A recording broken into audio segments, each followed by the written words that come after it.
unaweza ukajiswali. Ni akina nani ambao wana ujuzi wote ambao wanahitaji?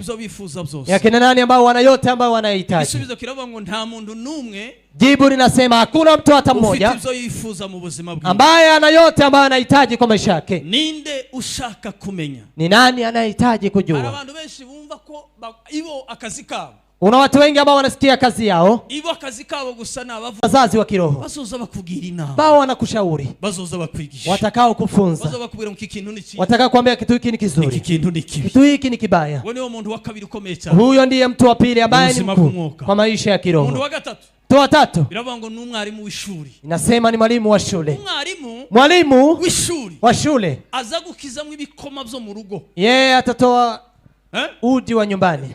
Bantu babuze ubwonko bwabenshi babwuzuyemo ibikoma gusa. Watu wengi ubongo umejaa udi. Yo mambo usanga kana gakubagana mu rugo. Ndio maana unapata mtoto ana kakandi kagatesi karurira abashitsi. Mtoto wa kudeka na wapanda wageni. Hari abandi bana batagira indero bifira kuri kuna watoto wengine ambao hawana malezi na haribikia kwa wazazi. Umushitsi azayinjira mu nzu kakamaka mukandagira gwe. Mgeni akiingia kwa nyumba anamkanyaga hivi. Kakamaka mukandagira. Anamkanyaga. Bijya nduga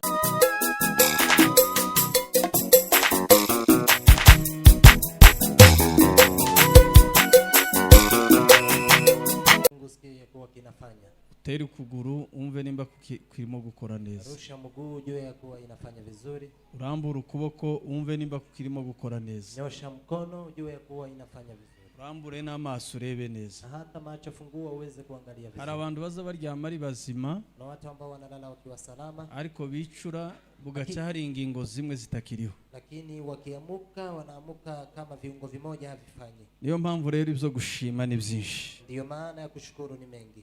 Mana rero himbazwe duhaye uno mwanya. Mungu asifiwe aliyetupa muda huu kugira ngo tube mu materaniro yawe ili tuweze kuwa kwa ushirika huu. Mana ibahe umugisha cyane. Awabariki sana. Amen. Amen. Reka Evangeliste Ruboneka na dusomere yagize iminsi adasoma hano. Iyo mikrofone ya dai baguhindure mikrofone. Muhindure no mikrofone.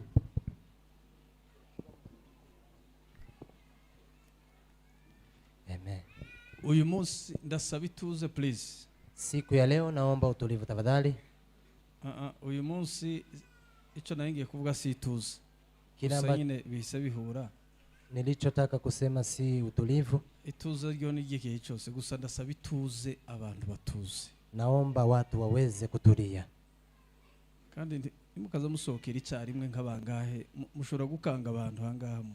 Msiwe mnatoka kwa mara moja kama wangapi mnaweza mkashitoa watu. Abantu batatu bangahe baniyo basokeye icyarimwe uhita utekereza abantu barahahamusa hangahe. Watu watatu wanne wakitoka watu wanafikiria wanazani ni shida iliyofanyika. Ngomba kuza mukora ikintu mu buryo bwiza nyine. Lazima mfanye kitu kwa utaratibu. Mani baho umugisha cyane. Mungu awabariki sana. Turiga uyu munsi wa none. Tutasoma siku ya leo ijambo rivuga ngo kwigira ku bandi biguhesha ubumenyi.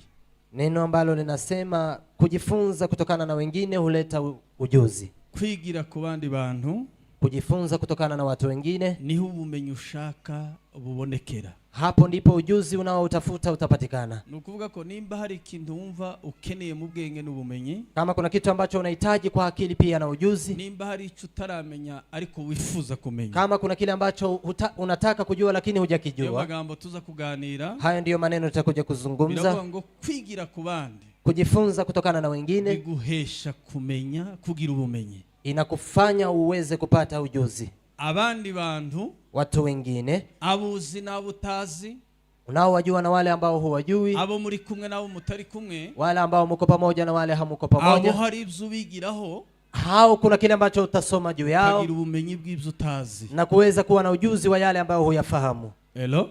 Hello. Bwana sifiwe sana. Amen. Turi kumwe?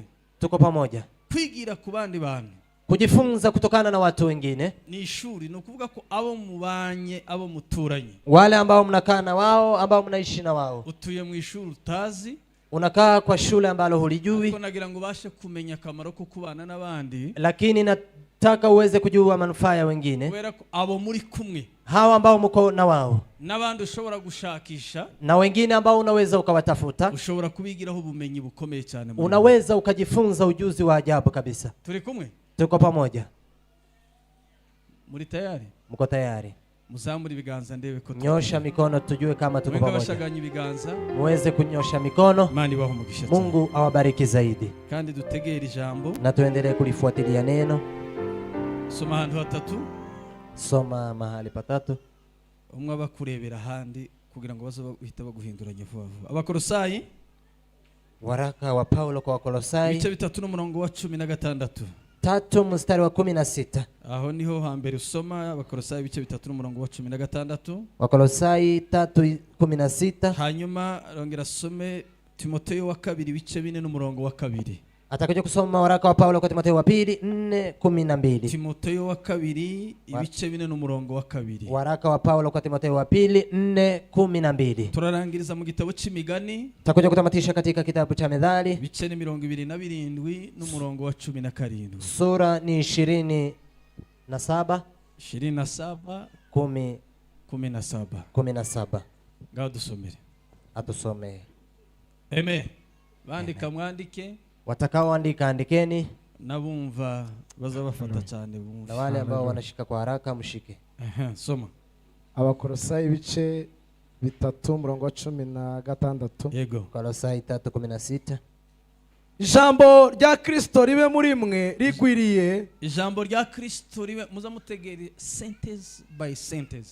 Sikilizeni, fuatieni mstari kwa mstari. Ijambo rya Kristo ribe muri mwe rigwiriye. Neno la Kristo likae ndani yenu kwa wingi. Kuvuga ko hari abantu bafite amagambo ya Kristo ariko atagwiriye. Kuna wale ambao wana maneno ya Kristo lakini hayakai kwa wingi. Bwana sifiwe sana. Haleluya. Rigwiriye rifite ubwenge bwose. Cyambere rifite ubwenge bwose. Apana naho buke. Hari hasatanga urugero. Haravuga ngo rifite ubwenge bwose. Likiwa na hekima yote. Yego. Mwigishanye kandi mwigishanye. Muhugurane muri zaburi n'indirimbo z'ibihimbano by'umwuka. Muhugurane muri zaburi n'ibihimbano by'umwuka. Muririmbirana Imana ishimwe mu mitima yanyu. Yego. Naho. Ekera. Cyangwe wasubira uhawihuta nono. Mutegere Bibiliya. Fuatilieni Biblia. Kandi aya magambo asomye ari muri Biblia yawe. Na maneno haya aliyoyasoma yanakaa kwa Biblia yako. Sinzi ko mwari muzi ko ari namwe mutuze. Sijui kama hata ninyi mlikuwa mnajua ya kuwa inakaa kwa Biblia. Soma wihuta none. Ijambo rya Kristo ribe muri mwe rigwiriye rifite ubwenge bwose. Yego. Mwigishanye muhugurane muri zaburi n'indirimbo z'ibihimbano by'umwuka. Muririmbirane Imana ishimwe mu mitima yanyu. Amen. Amen. Timoteyo wa 2. Waraka wa Paulo kwa Timoteyo wa 2.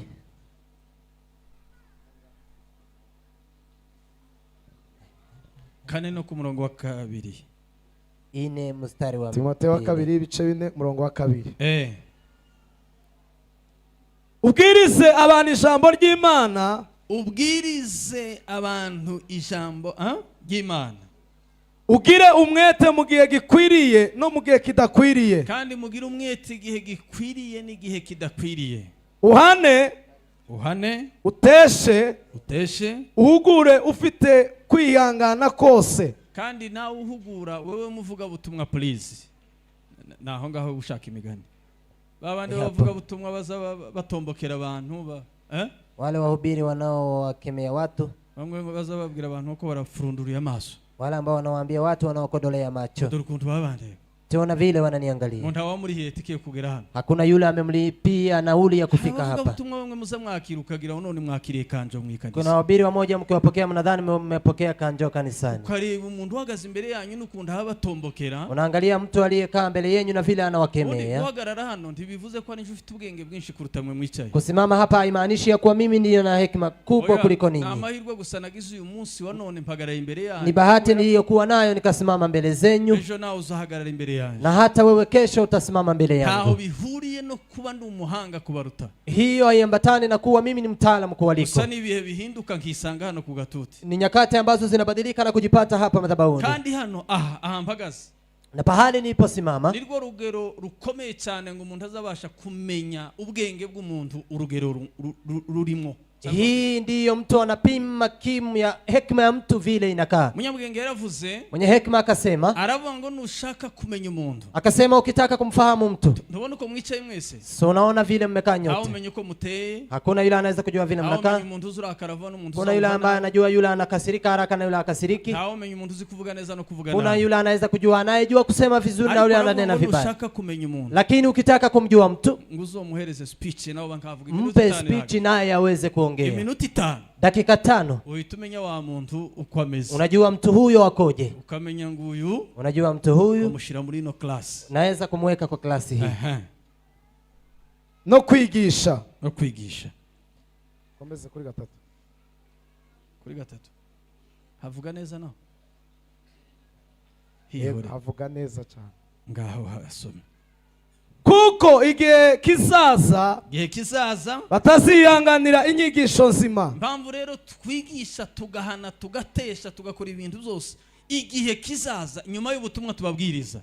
Kwa nini tunakemea, tunafunza? Kwa sababu wakati utakapokuja baada ya mafunzo haya, igihe kizaza abantu b'abanyamubiri ntibazaba bakibasha kwihanganira inyigisho nzima, hawataweza kuzivumilia mafundisho ya ukweli. Yego. Ahubwo kuko amatwi yabo azaba abarya, matwi yabo ngo azaba arimo abarya, yifuza kumva ibibanezeza, azaba yifuza kumva ibibanezeza, bazigwiziriza abigisha bahuje irari, kandi abo bantu bazigwiziriza abigishwa ngo bagize ute, bahuje n'irari ryabo.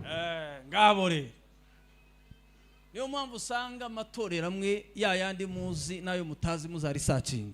Ndio maana mnajua makanisa mamoja yale mnajua na yale hamjui. Hari amatorero yagira bavuga butumwa babo bagomba kuza batumiza gusa, abo ntibagomba guchanging. Kuna makanisa ambayo yana wainjilisti ambao wanafaa kualika lakini hawawezi kuchange. Kubera iki rero? Kwa nini? Ngo bigwiziriza abigisha, eti wanaweza kujikusanyisha walimu ngo bahwanye n'irari ryabo, ambao wanaambatana na kiu yao, bahwanye n'imyizerere yabo, wanaoambatana na imani yao. Igihe kizaza, wakati utakapokuja, kuko igihe kizaza, kwa maana utakapokuja wakati, tugomba kubigisha niki? Kwa nini tunafaa kuwafunza ninyi? Kubera ko nyuma y'ibi tubabwira, ni kwa sababu baada ya haya tunayowaambia, baada ya ibada, abantu ntibazaba bakibasha kwihangana inyigisho ze, watu hawataweza kuzivumilia mafunzo yale ya ukweli. Kubera imbaraga z'umunebwe, kwa sababu ya nguvu za udhaifu. Ngo amagambo mazima ngo azaba arimo abarya mu matwi yabo, maneno ya ukweli yatakuwa yanawauma kichwani mwao. Ico gihe rero, wakati huo, ngo bazigwiziriza abigisha,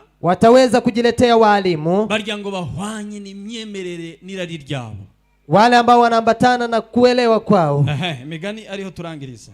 Methali tutamatisha 27:17 27:17 arahusu 27 no ku 17 gusa 27:17 uko icuma gityaza ikindi, uko icuma gityaza ikindi, mwe mushaka ijambo ry'Imana, niko umuntu akaza mugenzi we. Subiramo. Uko icuma gityaza ikindi, uburyo icuma kiza kibasha gutyaza ikindi cuma, niko umuntu akaza mugenzi we. Uko ngo niko umuntu azabasha gukaza mugenzi wiwe. Gukaza iri iwacu twari no gukaza imodoka, siko twagatubiza ngo no gukaza. Ese ubu nyine ubundi ho niki? No gukaza, gutwara.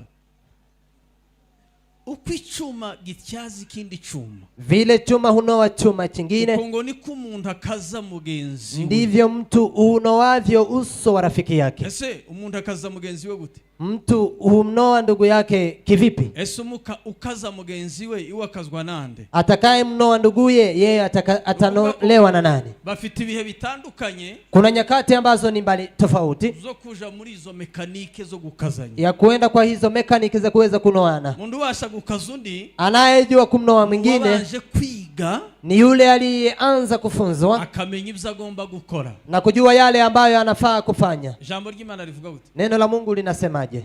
Uko icuma gityazwa ku kindi cuma, ni nako umuntu yigishwa na mugenzi we. Tumva ko ariho bikivuga neza. Nimukubitire ijambo ry'Imana amashi. Pigieni neno la Mungu makofi. Wagendanye natwe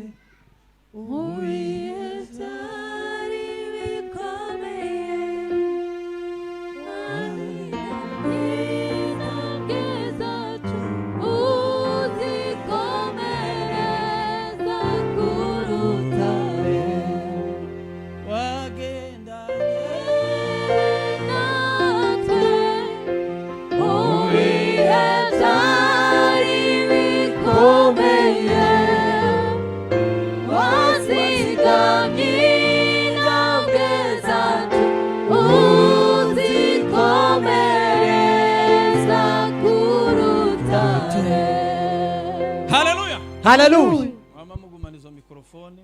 Bakini na hizo mic. Nawe umucuranzi. Nao mpiga keyboard. Aguma afate gutya. Mikono yako iendelee kugusa keyboard. Urumva? Abasa simpa mvugira abana. Jewe nizozubana ndahagurutse uzuga umukanda kande ku mato. Mimi nikisimama endelea kugusa kwa keyboard. Ariko pana kumakinga noise. Yeah. Usaku. Nilebe nibyo. Abaririmbyi namwe muza muhita mufata microphone. Waimbaji pia chukueni mic. Hari genje ndirimba agace kangana nko. Kuna wakati mimi naimba nusu tu. Akabubwo mpuza agace ka mbere n'aka kabiri n'aka gatatu. Nje ngamba mbihuriza hamwe. Mimi nakusanya ya kwanza, pili, tatu na ikusanya pamoja. Abakubera ko bazakora repetition bagomba kuzabahita bankosora bagakomeza. Kwa sababu hawa wanafanya mazoezi, wanafaa kunikosoa na kuendelea. Bwana asifiwe sana. Asifiwe Yesu. Kuko icyuma gityaza ikindi cyuma. Kama vile chuma hunoa chuma kingine, ukongo niko umuntu agomba kwigisha, ndivyo mtu unoavyo uso wa rafiki yake. Tugiye kwiga rero. Tunataka kusoma sasa. Ubundi mu materaniro kwa ibada cyane ngaya sana sana kama hii nanda yariyo yose na ingine ambayo ni ibada tu, icy'ingenzi cya mbere kile ambacho ni cha muhimu ni ukwigisha kuruta kubwiriza. Ni kufunza kuliko kuhubiri.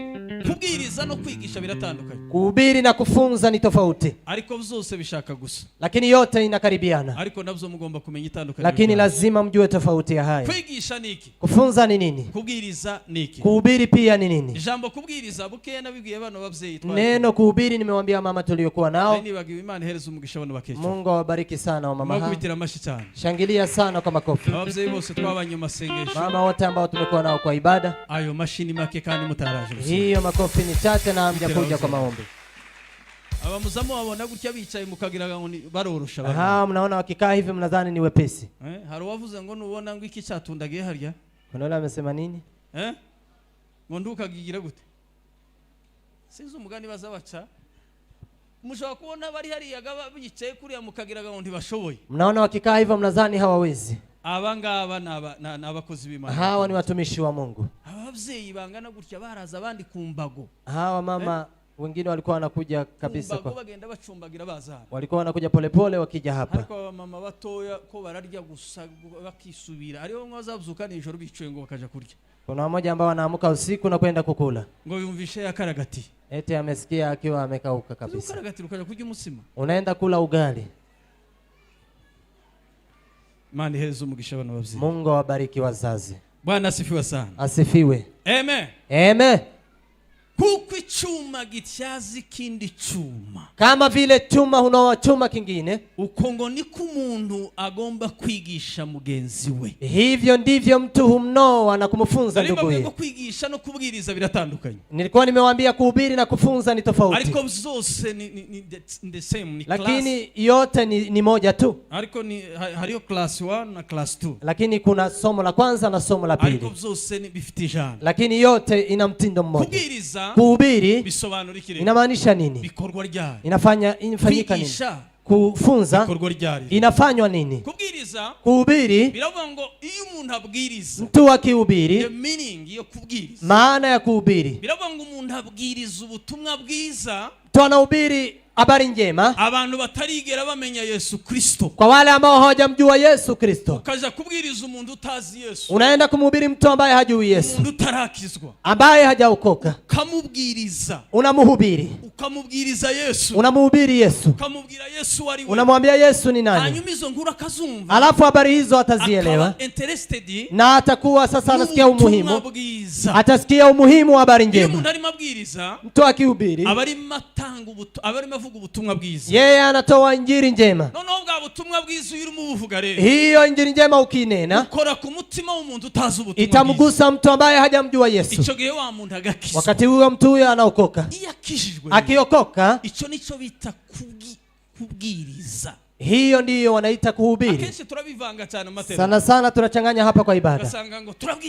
Anasema tutahubiri. Habwirizwa umuntu utaramenya Yesu. Wanahubiri yule ambaye hajajua Yesu Kristo. Icyakabiri kwigisha ni kirere. Pili, kufunza ni nini? Bibera hehe? Inafanyika lini? Iyo wabwirije umuntu agakizwa, ukimhubiri mtu na kuokoka, umuzana mu materaniro y'abera, unamleta kwenye ukusanyiko wa watakatifu kumshikiriza abashumba na kumfikishia wachungaji. Hanyuma icyo abashumba bashinzwe watakaofanya wachungaji ni nini? Bakora icyo bita watamfunza sasa. Uyu muntu yamenye yakiri Yesu Kristo ameshamjua Yesu kama mfalme na mwokozi wake, nta nyigisho zirambuye afite z'ubumenyi, lakini hana ujuzi mwingi na ujuzi kumenya icyo yemeye, wa kujua kile alichokiitika. Kwigisha, kufunza, kwigisha umuntu aoze, ni kufunza mtu kuanzia sufuri mpaka mwisho, ili kumwambia neno la Mungu linasema hivi. Hariya wamubwirije muri moto, hapo umemhubiri moto, hariya nta mikino yari hari, hapo hakukuwa na mchezo hapo. No, iyo umuzanye wamwigisha, ukimleta sasa ukiwa umemhubiri, hano turi rero ni hapa sasa mahali tuliko, aha naho kwigishiriza abantu bakijijwe, hapa ni kuwafunza wale waliookoka, bakeneye ubumenyi bwo kumenya Yesu cyane, wale ambao wanataka kumjua Yesu zaidi. Hello, mubishije, mmesikia? Kwigisha, kufunza no kubwiriza na kuhubiri pia, zose ni byiza, yote ni moja. Ariko cyane habwirizwa utaramenya Yesu Kristo, lakini sana sana atahubiri yule azamjua Yesu, kamleta. Intambwe ya mbere no kubwirizwa, hatua ya kwanza ni kuhubiriwa, yakijijwe, akiokoka. Intambwe ya kabiri, hatua ya pili ni kumwigisha, ni ya kumfunza sasa. Bwana asifiwe sana. Asifiwe Yesu. Niona nimbabwiye ngo ijambo tuvuga uyu munsi wa none, ndipo nilikuwa nasema somo takalosoma siku ya leo, kwigira ubumenyi, no kwigira ku bandi bantu, ni kusoma kupitia watu wengine. Kwigira ku bandi, kusoma kupitia watu wengine, biguhesha kugira ubumenyi, hiyo itakupa kuwa na ujuzi. Ijambo nalitekereza cyane ni hili neno nililifikiria sana zaidi. Kubera iki ubumenyi? Kwa nini ujuzi? Imana yaturemye ntiyaduhereza ubwenge n'ubumenyi byose. Mungu ametuumba lakini hajatupa ujuzi pia na akili. Tegerane duhereze Imana icyubahiro. Tumpe Bwana utukufu. Wenga basunguza ibiganza. Njuri hano kera ko ndabona. Mpunge mkono. Ndabona abantu baraba. Naona watu wamelegea. Amen. Kubera iki Imana itaduhaye ubumenyi n'ubwenge icyarimwe? Kwa nini Mungu hajatupa akili pia na ujuzi? Imana igira ubwenge cyane. Mungu ana akili kabisa. Haleluya. Haleluya. Iza kuduhereza ibyo dushaka byose. Kama Mungu angelitupa yale yote ambayo tunahitaji, ukuvuga ko ni kumaanisha abantu benshi baba bagenda bakandagira abandi. Watu wengi wangeenda wakiwakanyaga wengine. Kubera ko kwa sababu baba bazi ko bafite ibintu byose. Kwa sababu wanajua ya kuwa wana mambo yote. Ara muntu ejo wambwiye. Kuna mtu ambaye ameniambia jana. Arambwira ngo ese kubera iki? Akaniambia kwa lini? Mwese kubera iki ngo abantu bose baza bansanga, ngo abantu benshi nako si bose nono. Kwa nini watu wengi hunipata? Ngo kubera iki abantu kandi yari hano wenda harabari bari. Na alikuwa hapa. Mwese kubera iki ngo abantu ngo baza ngo babansanga ngo baze kundeba. Kwa nini watu wanakuja wakinikujia? Sinamenya ikibazo ashaka kubaza. Na sikujua ametaka kuuliza nini. Ariko cyane ico ngendereye kuvuga hari ico yavuze ndacumva. Lakini kuna kile amekisema nikasikia sana. Nubwo yakivuze wenda muri context itariyo. Hata kama amesema kwa msemo ambao si ukweli. Hari niteguye ko abivuga. Kwa muda ambao sikuwa tayari kuanene. Kubera ko numva cyane ikintu cyose ngikiza mwinyigisho. Lakini kwa sababu nasikia sana kila kitu natoa mafunzo. Naramaje tise ni iki ushatse kuvuga. Nimemuuliza, je, unataka kumaanisha nini? Nuko abantu bansanga cyane ngo ariko njewe simba sange cyane. Eti ni kwa nini watu wananipata sana lakini mimi siwapate sana? Namubwira sinumva icyo washaka kuvuga. Nikamwambia mimi sijui ni nini unataka kumaanisha. Arambwira to yangu hari igihe ushobora kwiyemera ngo kukikuza ngo kumva kukeniwe cyane ngo wewe ngo utokenera abantu. Akaniambia kuna vile unaweza kujikuza na kusikia wewe huwahitaji wengine. Imana zose nuko yabivuze nawe narageze mu wiwe. Amesema naye nikiwa nimefika kwake. Nawe ati ntuzi uwo bari nkubwengeze mu wawe. Nikamwambia, je, unaweza ukahesabu mara nimepofika kwako? Wewe wageze wanje giheki. Wewe umefika kwangu lini? Ariko ndabyumva. Lakini nikasikia. Araba ngo nshobora kwikuza cyane. Naweza nikajikuza sana. Ngo nkageraho numva ko abantu bagomba kunshaka cyane nje ntagomba gushaka. Na kujiinua kusema watu wanitafute sana lakini mimi nisiwatafute. Ico nalishaka kuvuga niki? Nilichokuwa nataka kusema nini? Imana yarimye umuntu. Mungu aliyemuumba mtu. Itanga ubwenge. Akatoa hekima. Ubwenge buva ku Mana. Hekima utoka kwa Mungu. Aha, impamvu navuze ngo kwa nini nimesema kwigira, kujifunza ku bandi bantu kutokana na watu wengine iguhesha ubumenyi. Hiyo itakupa ujuzi. Ubumenyi Imana yaragufashe. Ujuzi Mungu ameuchukua. Iburekera mu bandi bantu bize. Na akaachia kwa watu wengine waliosoma. Bandi bantu bafite ico bazi kuruta wewe uchuzi. Kwa watu wengine ambao wana kitu zaidi ya wewe. Mu buzima ili kwa maisha uzabeho uishi maisha. Bwana sifiwe sana. Haleluya. Hari icyo ukenera ku wundi muntu. Uwe kuna kitu ambacho unakihitaji kwa mtu mwingine. Usijisikie kuwa unajitosheleza. Nimba hari icyo mfite ubunyine. Kama kuna kile nina siku ya leo.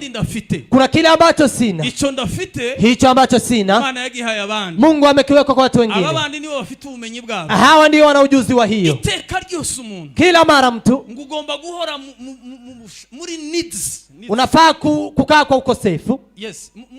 Kwa hitaji, kwa kuhitaji.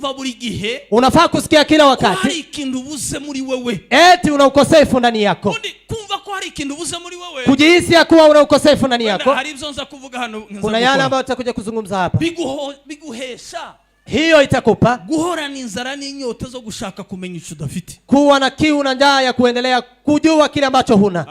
Hello. Undi kwibwira ko hari ibyo byose. Kujiambia ya kuwa kuna kile unajua chote. Biravuga ngo n'ubujiji bukomeye cyane. Hiyo ni upumbavu wa ajabu. Kubera ko ntiwicara utekereza ko hari ibyo ukeneye. Kwa sababu hujafikiria kuwa kuna kile unakihitaji. Ariko kumenya ko hari ubumenyi ushaka. Lakini kujua kuwa kuna ujuzi ambao unahitaji. Ariko udafite. Bali huna. Ibyo biguhesha ibintu bibiri. Hiyo itakupa mambo mawili sana. Icyambere. Kwanza biguhesha kubaho undi muntu. Itakupa kumheshimu mtu mwingine. Kubera ko ibyo ushaka Imana yabikiye. Kwa sababu unayohitaji Mungu ameyaweka kwa watu wengine. Cyakabiri. Pili, biguhesha kutatuza. Itakupa kutatulia. Kugira umwete wo gushaka kumenya ibyo ushaka kumenya. Kuwa na bidii ya kujua yale ambayo unataka kuyajua. Ibyo dushaka kumenya. Tunayohitaji kujua. Ikigaragaza ko tutabizi. Ni inadhihirisha kuwa tujue. Kubera dushaka kubimenya. Kwa nini tunahitaji kujua? Kugira ngo tubimenye. Ni ili tuweze kujua zaidi. Hello. Nasikia. Kubera iki dushaka kumenya ibyo tutazi. Kwa nini tunahitaji kujua yale ambayo hatujui? Twifuza kumenya ibyo tutazi kugira ngo tubimenye. Tunahitaji kujua yale hatujui ndiyo tujue. Kandi biriya tutazi rero. Yale ambayo hatujui. Uriya bumenyi bw'ibyo twifuza tutazi. Huo ujuzi wa yale tunayohitaji na hatujui. Imana yarabifasha ibishira mu wundi muntu. Mungu amechukua na kuweka kwa mtu mwingine. Kugira ngo iteka yose. Ili kila mara. Ukikubita ku mutima ngo wumve kushoboye byose. Usijipige kifuani ya kuwa unajua yote. Ugenda nugera hari. Uende ukifika hapo. Ugonge ukuta. Kile wifuza. Kile unachohitaji. Mutima ukubwira ngo yakibikiye muri runaka. Moyo kuambia ameweka kwa fulani. Ihe Imana izaguha kwicisha bugufi. Wakati huo Mungu atakupa kunyenyekea. Nguhe kumenya ubwenge bwo kubana n'abantu bose. Na kuweza kukupa hekima kujua kuishi na watu wengine. Ushaka. Unayohitaji. Imana yabishize mu bantu. Mungu ameweka kwa watu wengine. Kandi kugira ngo uzabigereho. Na ili uweze kuyafikia. Hari imvugo nziza. Kuna msemo mzuri. Hari uburyo bwiza. Kuna mbinu nzuri. Unakoresha kugira ngo agere kubyo yifuza. Ambayo mtu anaweza kutumia ili afikie yale anayohitaji. Wakisema mwanafunzi. Yabisobanuye ngo ugomba kunyenyekea. Inamaanisha uwe mnyenyekevu. Ukicara munsi y'umwarimu. Na kukaa chini ya mwalimu. Hanyuma umwarimu akakwigisha ibyo wewe ushaka. Alafu mwalimu akufunze yale unayohitaji. Kandi wenda ndaza kubikoraho. Na nitakuja kugusia. Akesha abarimu iyo batwigisha. Mara nyingi walimu wakitufunza. Jewe ndi mukwiga. Mimi nasoma. Hari igihe ndi muguhunyiza cyane. Kuna wakati nasinzia sana. Kandi narangiza nkiga nje nyine mbaye. Alafu mimi peke yangu najiona na makosa. Bigenze gute? Nasema kwani imekuwaje? Ubundi kudashaka kwiga ibyo dushaka. Kutotaka kujifunza yale tunayohitaji. Ntabwo bivuze ko tudashaka kumenya ibyo twifuza. Haimaanishi kuwa hatutaki kujua yale tunayohitaji. Ndabisubiramwe cyane. Tarudia. Kudashaka kwiga. Kutotaka kujifunza. Kudashaka gusenga. Kutotaka kuomba. Ntabwo bivuze ko tudashaka gusenga. Haimaanishi kuwa hatutaki kuomba. Ahubwo ikituza kugera kuzo dushaka. Bali kinachotuzuia kufikia kwa yale tunayohitaji. N'umwanzi wanga kumenya ko tumenya ibyo twifuza mu buzima. Ni adui anayetaka tusijue yale tunayohitaji kwa maisha. Umwanzi wawe. Adui yako. Ntakenera kugera kuco wifuza. Hataki ufikie unachokihitaji. Umwanzi wawe ntakenera kusenga. Adui yako hataki uombe. Umwanzi wawe ntakenera ko wiga. Adui yako hataki usome. kuja gusenga ugasinzira, kwenda kuomba na kusinzia, kuja mwishuri ugasinzira, kwenda shule na kusinzia, ntabwo bivuze ko hao urwanya ibizakujanye gukora. haimaanishi unapinga yale unayoenda kufanya, ahubwo bigaragaza kubikunda cyane, bali inaonyesha kuwa unapenda zaidi, umwanzi wawe adashaka kubimenya cyane, bali adui yako hataki ujue zaidi. kumenya ibyo wifuza cyane, kujua yale unayohitaji zaidi, intambwe ikomeye mu buzima bwawe. hiyo ni hatua kuu sana katika maisha, na ambayo italeta mabadiliko katika maisha yako. Hello. Asifiwe sana. Asifiwe Yesu. Nuko twicara ducaha abantu ngo nibakanguke nibagira gute. Tunaendelea kuwakemea watu wafanye hivi na hivi, ngo hatagira ikibacika, ni ili kusiwa na kitu kitachowapita, lakini ninachokijua vizuri, nuko umuntu wese waje gusenga, kwa aliyekuja kushiriki, wavuye mu wiwe yaje akeneye kuza gusenga, aliyetoka kwake amekuja akitaka kuomba, abarimo bategera, wanaotufuatilia bashatse ko bumva ubutumwa bwiza, wametaka kusikia habari njema, ariko hari igihe umwanza kwiba buke, lakini kuna wakati adui anakupokonya kidogo. Bivuze ko wanze kumva bya bindi byakujanye, haimaanishi utaki kusikia yale ambayo umekuja kusikia, umwanzi wawe nushaka kukwibizamu yawe, bali adui yako ndiye anataka kukuiba zamu yako, kugira ngo utagera ku cyakuzanye kugira, ili usifikie kwa yale ambayo yamekuleta hapa. Ubumenyi rero, ujuzi ni kintu, hicho ni kitu. Bwana asifiwe sana. Asifiwe Yesu. Amen. Amen. Ubumenyi, ninde ukeneye ubumenyi bundi? Ni nani ambaye anahitaji ujuzi? Ninde utabukeneye? Nani ambaye hahitaji? Ubumenyi ninde ubukeneye? Ujuzi ni nani anahitaji, ni nani hahitaji? Nta muntu numwe mwisi, hakuna mtu hata mmoja duniani udakeneye ubumenyi, ambaye hahitaji ujuzi. Ese mufite bandi? Je, inawakina nani? Ni kibazo ushobora kwibaza. Ni swali ambalo unaweza ukajiswali. Ni bafite ubumenyi bwose bifuza. Ni akina nani ambao wana ujuzi wote ambao wanahitaji? Ni akina nani ambao wana yote ambao wanahitaji? Isubizo kiravuga ngo nta muntu numwe. Jibu linasema hakuna mtu hata mmoja ambaye ana yote ambayo anahitaji kwa maisha yake. Ninde ushaka kumenya? Ni nani anahitaji kujua? Abantu benshi bumva ko ibo akazi kabo. Kuna watu wengi ambao wanasikia kazi yao, ibo akazi kabo gusa na bavuga butumwa bakubwiriza abandi. Kazi yao ni wahubiri wa kuwahubiria wengine. Abandi akazi kabo nabo kumwumviwe. Wengine kazi yao ni wengine wamsikilize. Kuna wahubiri wengine ambao hawawezi kwenda kwa mkutano kama hawajawalikwa. Kuliko kwenda kwa mkutano yeye si mwalikwa ili aende kuhubiri, bali anaweza enda mlimani, anaenda anakwepa ibada hiyo.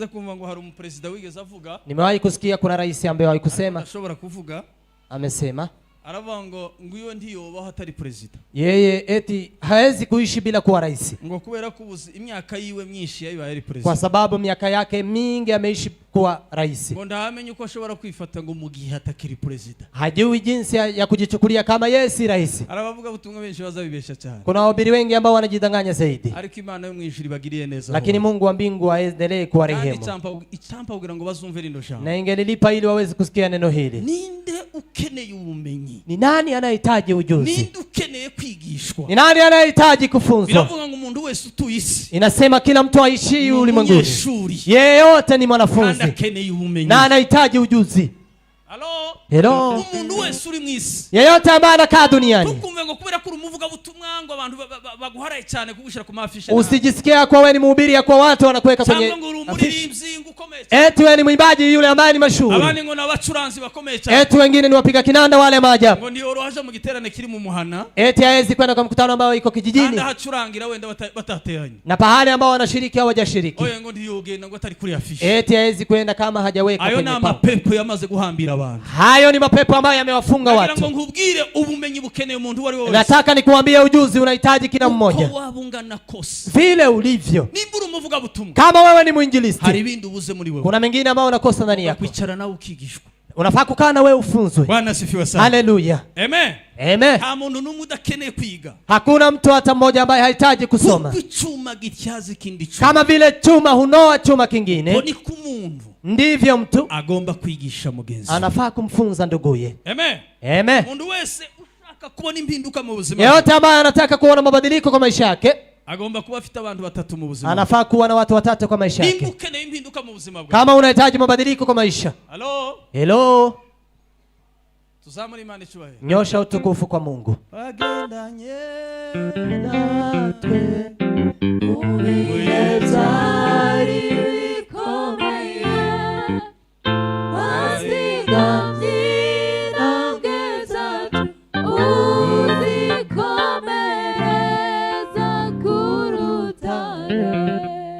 Nimba ukeneye impinduka impinduka mu buzima bwawe, kama unahitaji mabadiliko kwa maisha yako, hari abamenta batatu ugomba kuba wujuje ufite muri wowe. Kuna wale ambao ni wazazi wa kiroho ambao unafaa kuwa nao katika maisha yako. Abandi bazavuga ngo ariko umuntu yagera mu rwego runaka yagezemo. Kuna wengine ambao wanasema fulani ninaweza nikafikia kiwango chake. Nawe mpamvu ntukarwanya undi muntu, usimpinganishe mtu mwingine, ariko ntuzi inzira yacemo kugira ngo agere hageze, kwa sababu hujui njia alizopitia ili afikie mahali amefikia. Inzira nziza wokoresha, bali njia njema ambayo unaweza ukatumia ni nini? Kwegera umuntu, ni ya kumkaribia mtu, ukamubaza icyo yakoze kugira ngo agere aho yageze, na kumuuliza alichokifanya ili afikie mahali amefika. Ubundi dufite ikintu muri twebwe cyane, tuna kitu ndani yetu sisi. Hari kitu Satani yadushizemo cyo kudashaka kwiga no kumenya cyane. Kuna kitu ambacho Satani ameweka ndani yetu ya kutosoma na kujua zaidi, ahubwo tugafata umwanya munini wo kurwanya bafite icyo bagezeho, bali tunawapinga wale ambao wameshakifikia kitu. Tukuvuga ko nta mwanya dufite wo gushaka kumenya bari icyo bagezeho baciye he.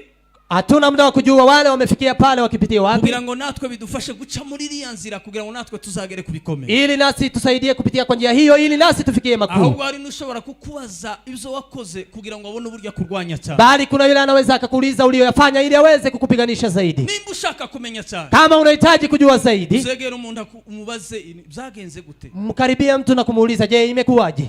Nimba hari umuntu ufite icyo kurusha gitoya cyane, kama kuna mtu ambaye ana kila anakuzidi kidogo tu, uzamusabe appointment, muombe kuonana. Nimba ari hano, nimba atari na hano, uzamwandikire, mweza kumwandikia kama yuko hapa ama. Bizagufasha rero, hiyo itakusaidia kabisa. Hari ibintu bitatu abantu batatu ugomba kugira mu kuna watu watatu ambao unafaa kuwa nao maishani, kandi ngo bingenzi, na watu wa maana sana. Iyo unadahari, moja asipokuwa, hari kintu kibura mu buzima bw'umwuka n'ubuzima bw'umubiri, kuna kitu ambacho kitakosa kwenye maisha ya kiroho na maisha ya kimwili. Batatu bafite bose, hawa watu watatu ukiwa nao, hari ibintu bibazuzuye mu buzima bw'umwuka, kuna vitu ambacho zimejaa katika kiroho, hari ibindi bibazuzuye mu buzima bw'umubiri, kuna yale yamejaa katika kimwili pia. Undi wa mbere ukenewe, wa mbere w'agaciro, tu wa kwanza wa maana zaidi, biravuga ni umubyeyi wawe wakubyaye mu mubiri, ni mzazi aliyekuzaa kimwili. Uyu mubyeyi, huyu mzazi naza kubabwira ibyo bahuriyeho bose ko ari batatu, takuja kuambia ni nini wanaambatana wote. Umubyeyi ukubyaye, mzazi aliyekuzaa, umuntu w'ingenzi cyane mu buzima bwawe, ni mtu wa maana sana katika maisha yako, kumugira n'iby'agaciro, na kuwa na yeye ni jambo la maana, kubera ko hari ibyo akora ku buzima, kwa sababu kuna yale atafanya kwa maisha yako. Biravuga ngo Imana irarema, inasema Mungu anaumba, hanyuma ngo urema wa kabiri ni umubyeyi wakubyaye, alafu anayeumba wa pili ni mzazi aliyekuzaa. Hello. Imana irarema, Mungu anaumba. Abantu bashinzwe bino zuba, kwani DJ mumanuke hari mwese ntimujiyongere.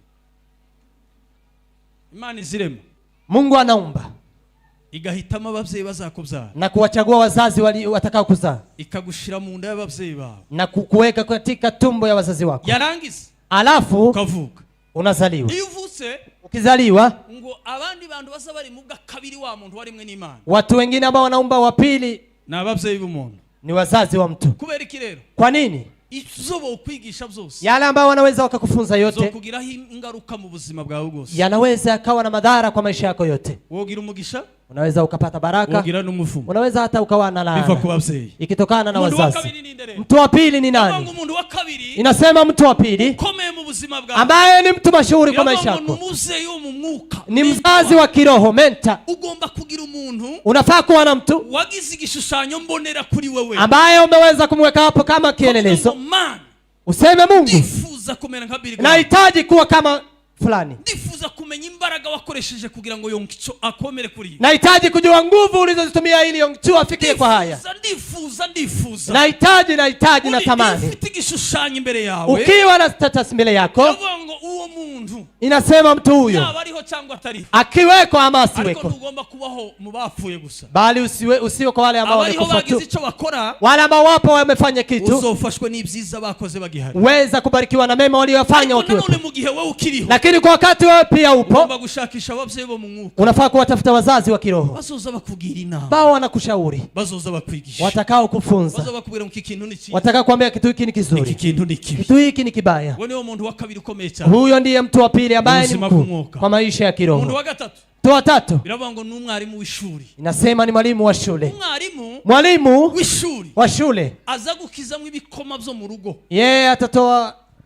udi wa nyumbani. Abantu babuze ubwonko bwa benshi babwuzuyemo ibikoma gusa, watu wengi ubongo umejaa udi, niyo mpamvu usanga kana gakubagana mu rugo, ndio maana unapata mtoto ana kakandi kagatesi kagira karurira abashitsi, mtoto wa kudeka na wanapanda wageni. Hari abandi bana batagira indero bifira kuri Kuna watoto wengine ambao hawana malezi na haribikia kwa wazazi. Umushitsi azayinjira mu nzu kakama kamukandagira gwe. Mgeni akiingia kwa nyumba anamkanyaga hivi. Kakama kamukandagira. Anamkanyaga. Bijya ntugatinde ku mwana. Hayo usimwangalie mtoto. Utinde kuri wa muntu wa mbere. Bali angalia mtu huyo wa kwanza. Wa muntu wa mbere ni kigisha. Huyo mtu wa kwanza amemfunza nini mtoto? Abana nabo bagira mentality nishi. Watoto pia wana mambo mengi. Hari igihe umushitagera mu nzu. Kuna wakati mgeni akifika nyumbani ataricara kabla hajakaa ngo nipe anasema unipe nipe. Ndetse utaranavuga bukaza bugusopa na hata hujasema wanakugusa kwenye mifuko. Nukuvuga ko inamaanisha yego birashoboka ko hari uruhari rwawe ukora bikananirana. Inawezekana ujaribu ishindikane. Ariko birizi wangu uzigisha umwana. Lakini Biblia inasema mfunze mtoto. Zirazanyuramo akiri muto. Ndiye atakazojipitia akiwa mdogo. Azarinda saza akinyuramo. Na ataendelea mpaka ukongwe wake akipitia kwa njia hiyo. Hari uruhari rw'abavyeyi. Kunayo jukumu ya wazazi. Hari uruhari rw'abavyeyi mu buryo bw'umwuka. Kuna pia jukumu la wazazi kiroho. Usanga hari ibyo badakora. Ambayo utapata kuna yale hawafanyi. Hanyuma abarimu isho bakora nini? Walimu watafanya nini? Baza bafata kana bakagachonga. Watachukua mtoto na kumchonga kabisa. Kagira ukaraza navuga buguruguru bwo mwabo. Akileta huo udheki wa kwao bakamukurura amatwi. Wanamchuna masikio. Kandi hano baza bacunana. Na hapa wanawachuna kweli kweli. Abana baza batabaka ngo akakwereka hano.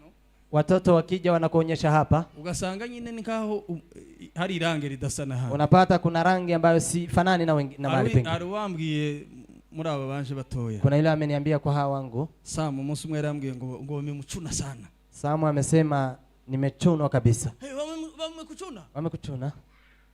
Aba mama gamwe musamwe muzuka vuba. Wamama mnaamuka haraka haraka. Numva kera bamwe baravuza ngo ego kandi ibintu bigize iminsi ngo tugomba kuyamabara. Eti mambo haya yamekuwa kwa siku nyingi lazima tuwakemee. Ngo kabisa hizi vitu zimezidi kabisa. No mpamagara umwana. Nikamuita mtoto. Ibyo havuga babikoze. Nikamuuliza je wamefanya hayo? Aranerekanye naho babikoze. Akanionyesha. Okay. Nao abandi no tugomba kuja kule walimu. Wengine twende kuangalia walimu. Sawa. Sawa. Lakini kasema lakini ureke tubyitonde. Cha tuende pole pole. Undi watubwiye ko bamuchunye. Aliyetuambia amechunwa. Yamatubwira ngo apana ngo musende kuelezea. Akasema msiende kuambia mwalimu. Ngo apana. Pana.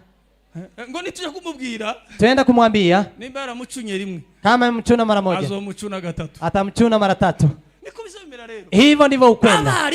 Walimu. Umwarimu w'ubuzima bwawe. Mwalimu wa maisha yako. Numuntu ukomeye cyane. Ni mtu mshauri kabisa. Ukizamwe mentalite zo mu rugo. Ambaye atatoa uchafu wa nyumbani. Ukizamwe ibintu byo muri quartier. Ambaye atakutoa mambo ya kijiji. Akagushira ku murongo. Na kukuweka kwenye laini. Genderwaho. Laini ya kutembelea. Society yose igenderaho. Kwa society yote inayotembelea. Mambo usanga ubwana bwagize discipline. Ndio maana unapata watoto wako na discipline.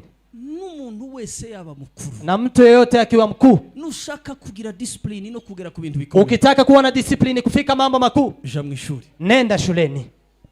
Hello? Hallelujah.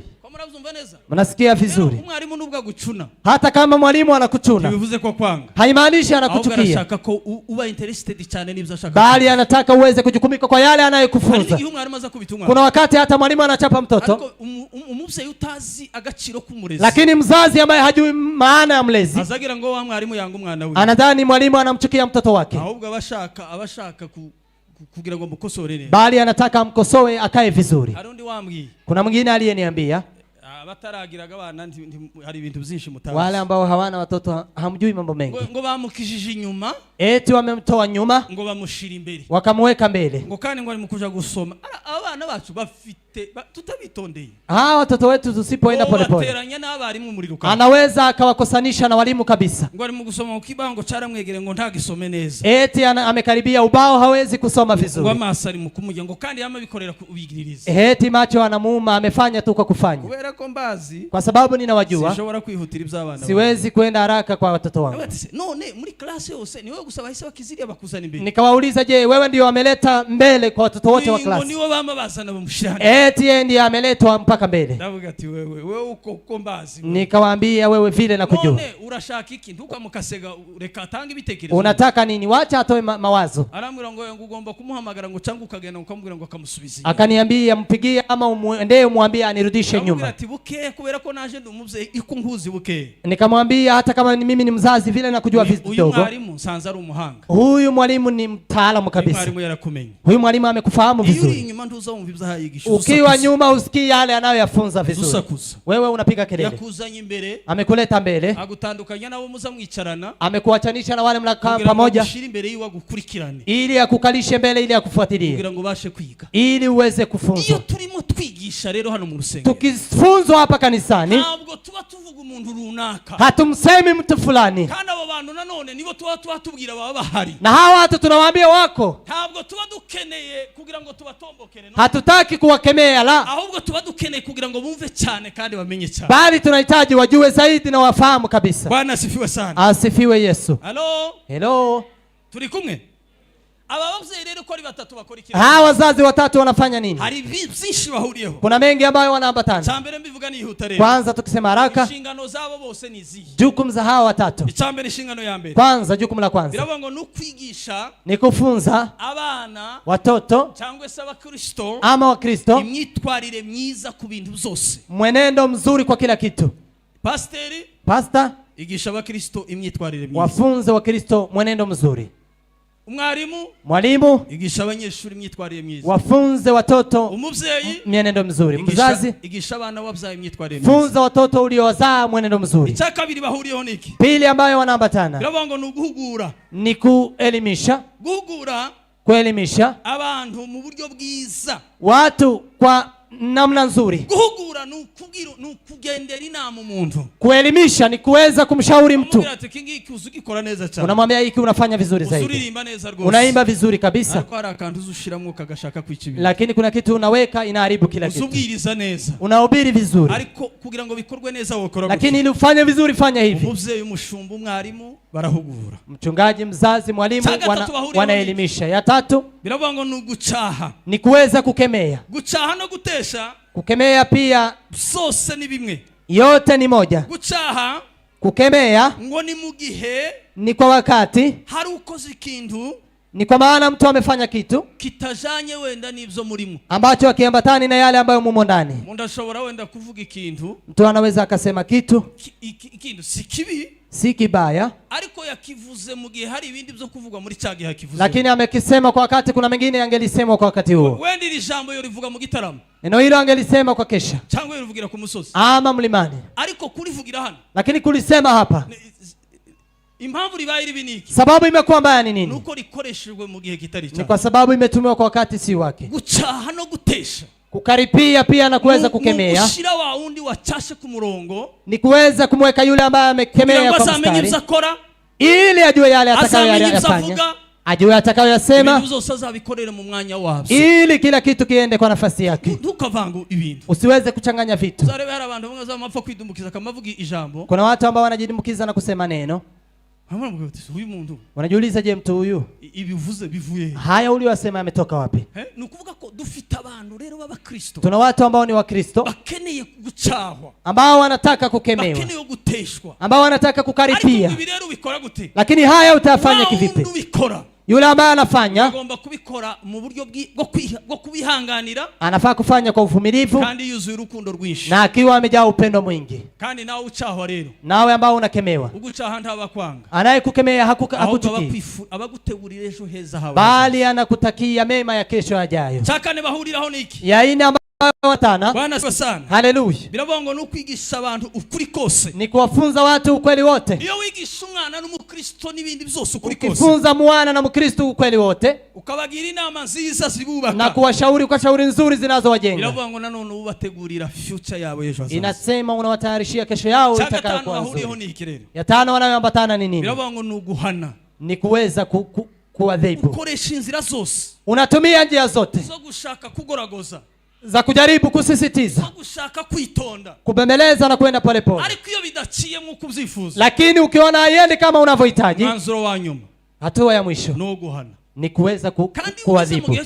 Ukifika kwa wakati wa kuadhibu, haimaanishi uko waundu hanyumwanzi ya kuwa unaye muadhibu unamchukia, wakoresheje ico bita punishment, bali umeweza kutumia kuadhibu, ushaka kumushira kuri discipline, ukitaka kumweka kwa discipline, kugira ngo yongere abere fresh, abe updated, kwa ili aweze kuwa updated tena. Mashini hiyo ya kwamye, Kompyuta ikiwa imekwama, hari igihe uyizimya, abantu bize kompyuta barabizi. Kuna wakati unazima, hari igihe utayizimya ngo complete mibe izime. Uwezi kuizima completely. Ariko hari ukuntu uyupdatinga. Lakini kuna vile unaweza kuileta upya tena. Ukoresheje ku refreshinga. Ukitumia ku refresh. Abantu babizi bafata suri. Wale ambao wanajua unachukua suri.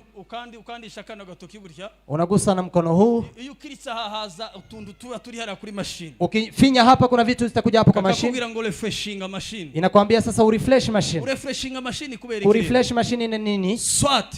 Either shobora kubirimo virusi, either ina virus, cyangwa si ibintu birimo ama vitu ziliyoko ndani muri ya mafailo ari muri ya machine. Kwa hizo file ambazo ziko kwa machine bishobora kuba bituma machine inaweza ikawa inafanya machine isiweze kandi impamvu hizo zose rero bikora. Na sababu ya haya unafanya kwa nini? Ili uweze kurefresh machine no kugira ngo yihute, ni ili iende kwa haraka. Hello, ko muravumva neza? Nasikia ubikora kugira ngo yihute, unafanya ili iwe na haraka. Iyo tubwiriza twigisha abantu, tukihubiri watu, tuba dushaka ko abantu bihuta mu gukora ivy'Imana ishaka. Tunataka watu waende kwa haraka kutumika yale Mungu anayohitaji. Amen. Amen. Bwana asifiwe sana. Asifiwe. Kwiga bivuze kirere. Kusoma inamaanisha nini? Amen. Amen. Tuzamuri Imana icyuhe. Nyosha utukufu kwa Mungu. Haleluya. Haleluya. Kwiga, kusoma, biravuga ninde ushobora kwiga? Ni nani ambaye anaweza akasoma? Na bivuze ntangira ninde ushobora guhugurwa? Ni nani anaweza akaelimishwa? Biravuga ni umuntu wese. Ni kila yoyote. Muhereye ku mwana w'imyaka 5. Kuanzia kwa mtoto wa miaka 5 kageza ku muntu ukuze w'imyaka 80. Mpaka mtu ambaye ni mkuu wa miaka 80. Ndetse gakomeza hari n'abageze n'ijana. Na hata kuna wale watafikia miaka 100. Aba bantu bose, hawa watu wote, kwiga ntibisaba imyaka. Kusoma haihitaji miaka. Tibivuze ngo nimba runaka ageze muri imyaka ntakeneye. Kama fulani yako kwa miaka hii hawezi kusoma. Biravuga ngo kwiga, kusoma, umuntu wese agomba kwiga. Kila mtu anafaa kusoma. Ubundi ngo nta rugero umuntu, hakuna mfano mtu yageramo anaweza akafikia rudakeneye kugirwa inama, ambaye hahitaji kushauriwa cyangwa se kwiga ama kuweza kusoma no guhugurwa na kuweza kuelimishwa. Hata uwe mhubiri mashuhuri kivipi, nubwo uri bishop cyangwa apostle, hawa uwe bishop ama apostle, nubwo waba umuyumbu umeze gute, ama uwe mwombezi kiasi gani, harugero urageramo rudakeneye ubumenyi, hujafikia kiwango cha kutohitaji ujuzi, uragera hadakeneye inama, haujahitaji mahali pa kutohitaji shauri.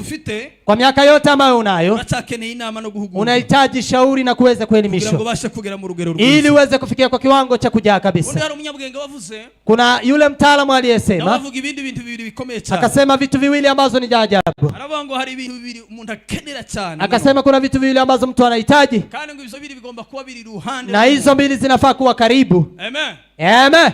Haleluya. Haleluya. Turi kumwe mu buzima, kwa maisha bwa buri muntu wese ya kila mtu akeneye abo bantu babiri, anahitaji watu wawili, na hawa wawili, mmoja anasimama kushoto, mwingine anasimama kuume. Abo bantu ni bande rero? Watu hao ni akina nani? Biravuga umuntu wa mbere, nasema mtu wa kwanza, ugomba kumenya ko muzahora na wabikunda utabikunda, ambayo unafaa kujua mtaendelea kukaa na yeye, upende usipende. Kandi uwo muntu rero, na mtu huyo na ukenewe cyane mu buzima bw'umuntu, ni mtu anayehitajika sana kwa maisha ya mtu. Aba bombi hao wote barakenewe, wanatakikana. Uwa mbere nini? Wa kwanza ni nani? Biravuga ngo ni umuntu gushimira, ni mtu ambaye anakushukuru ngiye wakoze neza, kwa wakati umefanya vizuri. Niba hari ikintu wakoze neza, kama kuna kitu umefanya vizuri, hanyuma nawe ukabona ko runaka hari ikintu yakoze cyane, nawe unaona fulani amefanya kitu kizuri, nimba yabwirije neza, kama amehubiri vizuri, nimba yakoze ikintu cyiza, kama amefanya kitu kizuri, nimba yaririmbye neza, kama ameimba vizuri. Nubisa mu gitondo bashimira Osborne yaririmbye neza byose. Nimesikia asubuhi wakisema ameimba vizuri. Naje ndabigushimira waririmbye. Nami nimeshukuru umeimba vizuri. Mukubitira amashi kubera ko mshangilie kwa sababu ameimba vizuri. Hari n'abantu bateye comment uraza kubisoma hari. Kuna watu ambao wametoa comment. Muze kubareba mu gikari. Uze kuangalia huko. Wewe muri comment hari umuntu wabivuze. Kuna mtu ambaye amesema. Kandi nawe wabivuza huri. Na wewe uliyesema. Aze guhigura icyo yavuze. Aje kulipa alichokisema. Hari n'abandi numvise bavuga hano cyagiye cyo kuramya no guhigura. Kuna wale ambao wamesema hapa. Baramije neza pe. Amesifu vizuri kabisa. Hiyo ni vizuri. Nimba hari ikintu mu buzima kiba gikenewe. Kama kuna kitu kwa maisha kinatakikana. Ukimshukuru mtu kwa kile alichokifanya vizuri, yeye unampa support kuliko pesa. Kama unahitaji mtu akue mpaka kiwango fulani, Mungu hatamfikisha mahali pasipopitia kwa watu. Ukimshukuru mtu unamwambia weka bidii, unamwambia unayofanya tunakushika mkono na tunapenda, na Mungu akubariki zaidi. Alafu na yule aliyeambiwa usijipige kifuani na kusema tunalala tukifanya mazoezi. Unajua vile tunasoma ili tuhubiri, sema utukufu umrudilie Bwana. Ili usifiwe kuna hitaji mtu. Mtu wa pili ni nani? Ni mtu anayekukata tamaa. Umeimba vibaya na umeimba vizuri, huyo pia tunamhitaji. Hawa wawili tunawahitaji kwa maisha. Siku hizi unajifanya sijui, na unajua ya kuwa unajifanya vizuri, na sasa ndivyo unajifanya vizuri kuliko mbele. Lakini unapata mtu anakupiga, mtu anakurushia bomu. Je, unajifanyaje? Unajua siku hizi unajivuna sana. Ni kwa sababu ya hiyo mic ambayo unapewa. Sasa ikipatana na wewe bila kuomba, anakurushia bomu. Unasema tupigane ama nifanyeje? Unajua mtu huyo manufaa yake. Mtu huyo unamhitaji. Wakati wote tukiomba, Mungu atatoa hayo vikwazo. Anasema huyo pia kwa msemo mwingine, naye pia amechukua hatua nyingine ya kuweza kukuweka bidii na anakukata tamaa. Inamaanisha nini? Huyu akikukata tamaa na kukuambia vibaya,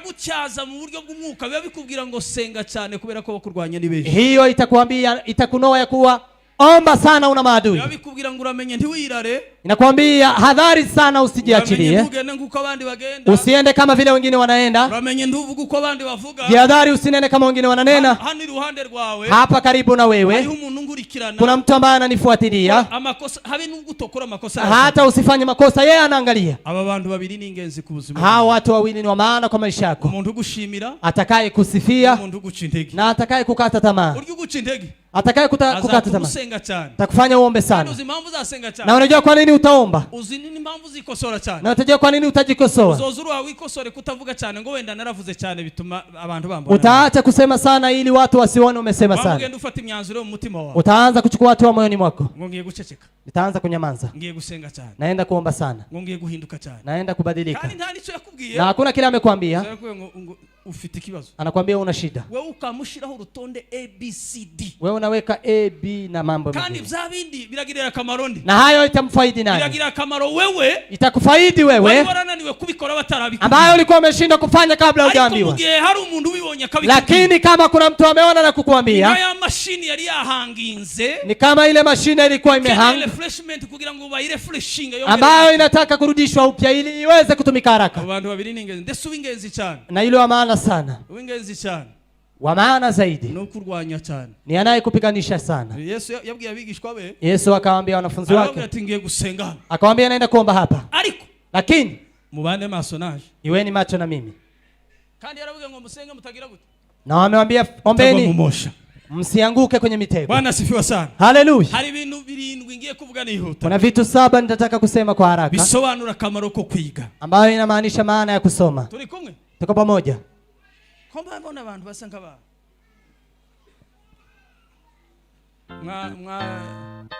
Amen. Amen. So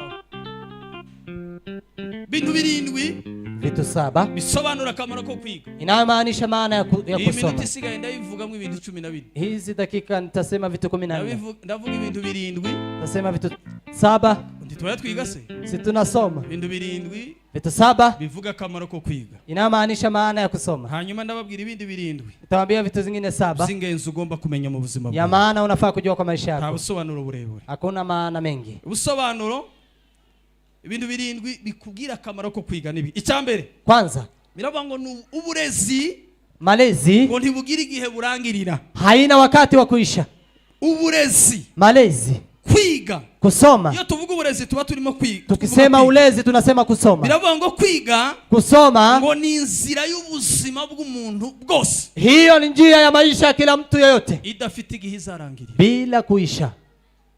babandi bavuga ngo se ngo tuzigana ryari, wale ambao wanasema tasoma mpaka lini, tuzigishwa aya magambo na ryari, tafundishwa maneno haya mpaka lini. Biravuga ngo kwiga, nasema kusoma ngo n'urugendo, hiyo ni safari, ni inzira, ni njia ngo ugomba kuzahora ucamo, ambayo utaipitia kila mara, iminsi y'ubuzima bwawe bwose uzagira ku siku za maisha yako yote, ukuvuga igihe cyose uzagira ku isi, wakati wote ukifika duniani ukeneye kwiga, nahitaji kusoma, kandi kwiga na kusoma kikuzagera igihe guhagarara, hakuna wakati wa kusimama. Ugomba kwiga kugeza uvuye mu mwili, unafaa kusoma mpaka utoke kwa mwili. Bwana asifiwe sana. Asifiwe Yesu. Itakabiri niki? Pili ni nini? Amen.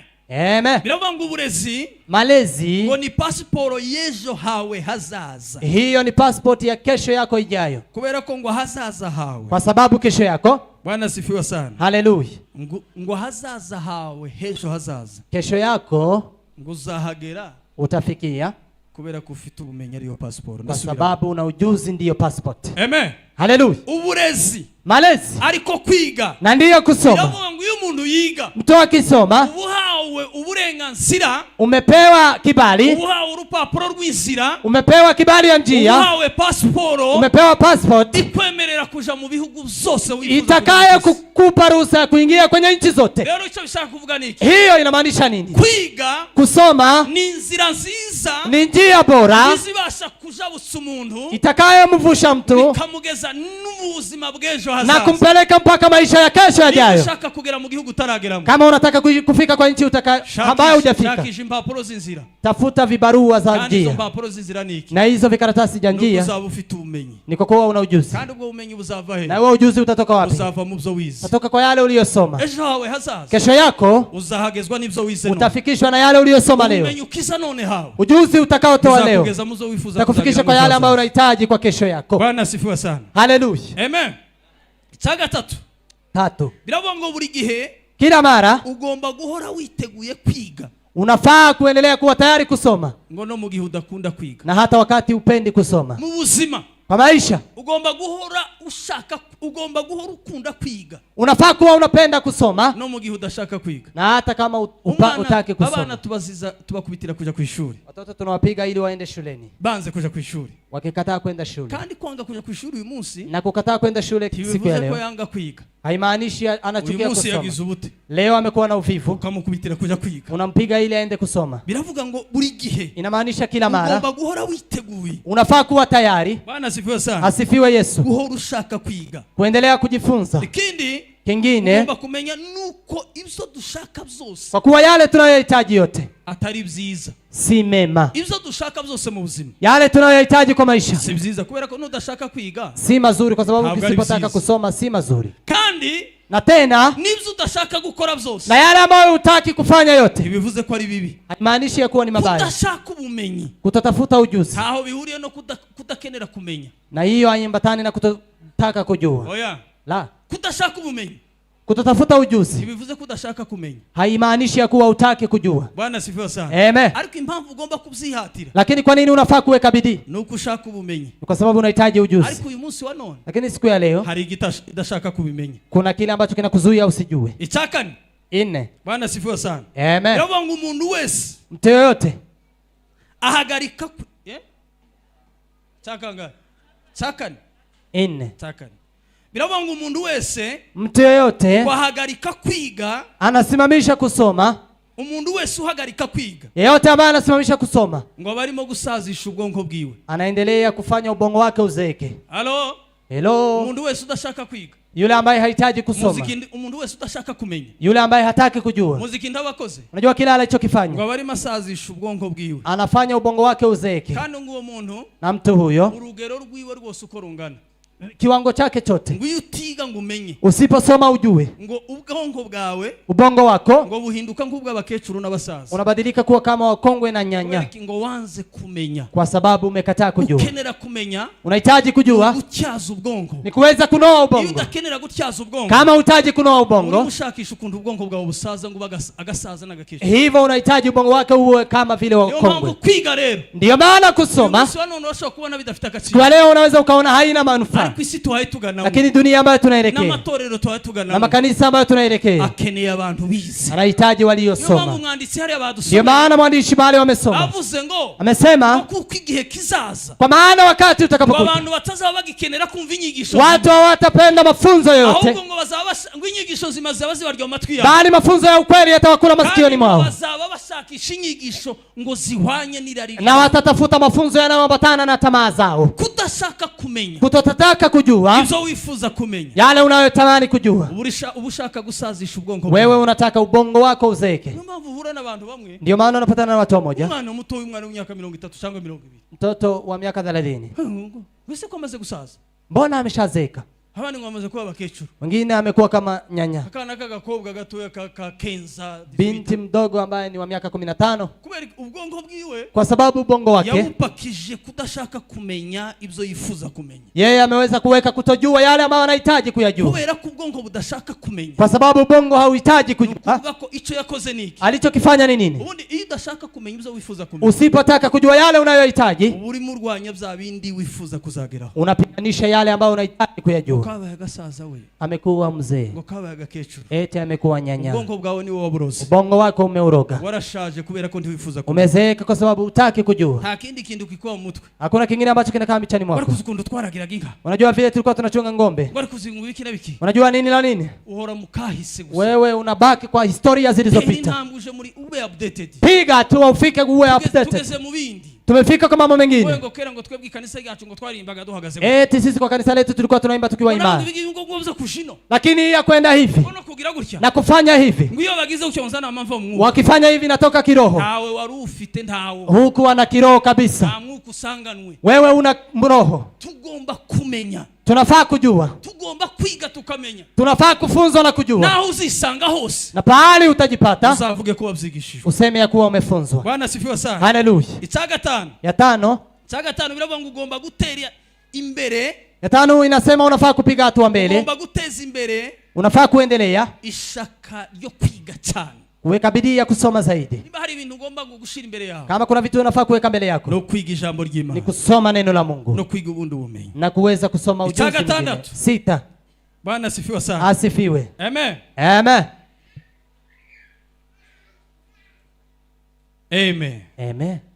Biravuga ngo kwiga, kusoma, iyo umuntu ngo yiga, toa kisoma, ngo abarimo yubakira ikiraro, anajiwekea daraja ngo kimwambutsa mu masezerano ashaka, ambayo itamvusha kwa agano anazozihitaji. Iyo umuntu hayiga ubumenyi, toa kijifunza ujuzi. Iyo tubigisha ijambo ry'Imana, tufunza neno la Mungu, nukuvuga ko ni kumaanisha uhawigisha umuntu kumenya, unamfunza mtu kujua, kwishiriraho ikiraro, kujiwekea daraja. Yazaba yamenya zasenga zasoma, wakati atajua ataomba na kusoma. Biravuga ngo uyu muntu yize, toa kisoma, ngo barimo yubakira ikiraro cyo kumwambutsa hakurya mu masezerano, anajiwekea daraja ya kuweza kuzivusha na kuikamba ngambo. Kandi ngo ico kiraro, na hiyo daraja ntabwo kizacaho wewe gusa, haitapitia wewe pekee, mbona abandi bantu bazambukira kuri cha kiraro, na wengine wanaweza wakapitia kwa hiyo daraja. Ubumenyi bwawe, ujuzi wako ntibuzaguhekeramo gusa, haitafika kwa wewe tu, bizagira akamaro no kubandi, itawafaidi na wengine pia. Itakarindwe ya 7, biravuga ngo ibyo tumaze kumenya, yale ambayo tumeshajua bivuye mu kwiga, kutokana na kusoma. Bwana asifiwe sana. Asifiwe. Akenshi, mara nyingi, ibyo tumaze kumenya, yale ambayo tumeshajua, ngo bivuye mu kwiga, ikitokana na kusoma, ngo akenshi muri twe, mara nyingi ndani yetu, ngo biduhindukira mboleo sinzi kunushobora kuivuga mu rurimi, ifumbire, inabadilika kuwa mbolea. Ibyo wize, yale uliyosoma, ibyo wamenye, uliyojua, iyo wamaze kubimenya, ukishajua, ngo biguhindukira ifumbire muri wewe umutima wawe, itakuwa mbolea ndani yako. Ico gihe cyose imbuto iterwa mu nzu y'Imana, tunda litakalo pandwa na nyumbani ya Mungu, mu mutima wawe, litamea kwa moyo wako. Iyo baririmbye uranezerwa, ukiimba utafurahi, iyo babwirije uranezerwa, wakihubiri utafurahi, iyo barimo batambura nezerwa, wakicheza unafurahi. Kubera ikirero, kwa nini? Umutima wawe, moyo wako, urimo ifumbire, unakaa na mbolea, sivyo wize kandi ukamenya, mbolea ya yale ambayo umesoma na kujua, ariko umutima utazi, lakini moyo ambayo haujui, urimo amahwa gusa, unakaa tu miba. Niba abandi baza bakritika ikintu icyo cyose, watu wale ambao wanapinga kila kitu. Minota ingahe kugira mvuge ibyo birindwi ndangiza? Dakika kama ngapi nikisema? Ibintu by'ingenzi ugomba kumenya, vitu za maana unafaa kujua, nabyo birindwi. 7. Icyambere, kwanza, ngo buri muntu wese, kila mtu, ngo numuhanga mu byo akora, ni mtaalamu kwa yale anayoyafanya. Hello? Hello. babandi basuzugura abandi, wale ambao wanawadharau wengine. biravuga ngo umuntu wese mu buzima, Kila mtu kwa maisha ni umuhanga ni mtaalamu mu byo akora wenyine. kwa yale anayofanya peke yake. Biravuga ngo umunyabwenge yarabivuze, Inasema mtaalamu amesema, yaravuze ngo ntushobora kuziza urufi kubera ko rudashona igiti. amesema uwezi kumgairi samaki kwa sababu hapandi mti. Ngo ubwire urufi ngo kubera ko utazushona igiti. Mwambie samaki kwa nini upandi mti. Ushobora kubwira urufi kubera ko rudashona igiti, Unaweza ukamwambia samaki kwa nini upandi mti, ngo nabwo rukakubwira ngo kubera ko utaba mu mazi. na yeye kuambia kwa nini uishi kwa maji. Nimba urufi rudashona igiti, Kama samaki haipandi ariko mti, rufite ubumenyi bwo kuba mu mazi, bali ina ujuzi ya kukaa kwa maji. nimba hari ibyuzi, Kama kuna yale unajua, hari n'ibyo utazi abandi bazi, kuna yale ambayo huwajui wengine wanajua. Umenya ko umuntu wese ari umuhanga mu Unafaa kujua ya kuwa kila mtu ni mtaalamu kwa yale yake. Icya kabiri, Pili, Bwana sifiwe sana, amen, ngo ikosa rimwe rikomeye kosa moja la ajabu mu buzima kwa maisha bw'umuntu, maisha ya mtu ngo ni isomo utigeze wiga mu buzima. ni somo ambalo hujawahi kulisoma kwa Ngo maisha. ikosa rikomeye mu buzima bw'umuntu. Kosa kuu kwa maisha ya mtu. Bwana sifiwe sana, Amen. haya magambo yake yavugwa n'abanyabwenge Haya ni batandukanye. maneno ambayo yamesemwa na wataalamu Ikosa mbalimbali. rikomeye mu buzima bw'umuntu, Kosa kuu kwa maisha ya mtu ngo ni isomo utigeze wiga mu buzima. ni somo ambalo hujawahi kusoma kwa maisha. Ubundi ibyo tunyuramo mu buzima, Yale ambayo tunapitia kwa maisha, ayo ni amasomo aduteguriza ibyo tuzahura nabyo. hayo ni masomo ambayo yanatuandalia yale tutakayofikia Ubundi kesho. iyo turimo duca mu bibazo, Tukiendelea kupitia kwenye matatizo, bidutegurira amashuri, izindi klase tuzahura. inatuandalia klasi ambazo tutazifikia Icya kesho. gatatu, Ya tatu, biravuga ngo utanyuzwe n'ibyo atunze, inasema asiyaridhishwa na yale ambayo ni utajiri wake, ntugategereze ko uzanyurwa n'ibyo uzatunga mu gihe kizaza. usingojee ya kuwa utaridhishwa na yale utakayoyapata hapo mbele. Utanyuzwe n'ibyo atunze ubu nyine, Yule ambaye haridhishwi na yale ambayo anayo siku ya leo, ntugategereze ko uzanyurwa n'ibyo uzabona ejo hazaza. asiyeridhishwa na utajiri wa leo hawezi kuridhishwa na utajiri wa kesho. Ibanga n'ibyo uzabona ejo hazaza, Siri ambayo itakufanya uridhishwe na ya kesho rizaturuka mu kunyurwa na bikeya ufite. itatokana na kuweza kuridhishwa na yale machache ambayo unalesikia Bwana leo. sifiwe sana. Amen. Icya kane, Nne, biravuga ngo ibanga ryo kwishima siri ya kufurahi ngo ntabwo riva mu kuba ufite ibintu byinshi cyane. haitokani na kuwa una vitu mingi sana. Oya, La, ahubwo bali ngo biva mu kwishima muri bikeya ufite. inatokana na kufuraha kwa yale machache ambayo una. Kwishima, ubundi kwishima, Kufurahi, ngo ntitugomba kwishima kubera ko twageze ku byo twifuza cyane. hatufai kufurahi kwa sababu tumefikia yale ambayo tulikuwa Ngo tunahitaji. tugomba kwishima no mu gihe tutageze ku byo twifuza. Tunafaa kufurahi hata kama hatujafikia kwa yale ambayo tulikuwa Ariko ngo tunahitaji, tukishimira bikeya Imana yadukoreye mu lakini buzima, tufurahi kwa machache ambayo Mungu ametufikisha kwa ngo maisha. bizaduhesha no kukwishimira Hiyo byinshi. itatufanya pia kufurahia mengi. Bwana sifiwe sana. Amen. Cya gatanu, Ya tano, burya ngo ikintu cyose cyiza kibaho mu buzima kila kitu kizuri kwa maisha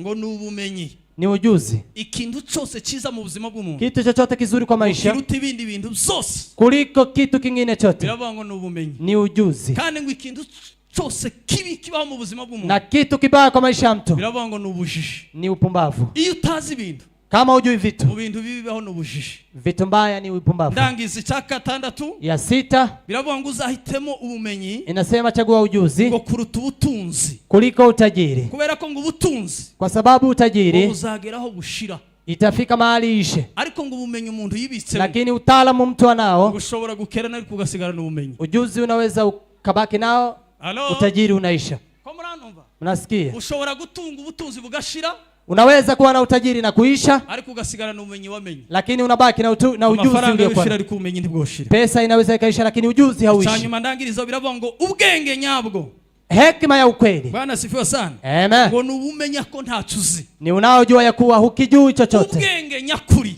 Akili ya ukweli, ubwenge Imana yifuza, akili ambayo Mungu anahitaji ngo nukumenya ko muri wewe ni kujua ya kuwa ndani yako hari ubumenyi udafite kuna ujuzi ambao huna kandi wifuza kumenya. na unahitaji kujua. Iyo ngumenye ko hari icyo udafite, Ukijua kuwa kuna kile ambacho icyo gihe ngo huna, biguha umwete wo gushakisha kugera ku byo wifuza. itakupa bidii ya kufikia yale Ariko unayoyahitaji. ngo niwibwira ko ufite byose, Lakini ukijiambia kuwa una yote, ngo uzahora uri injiji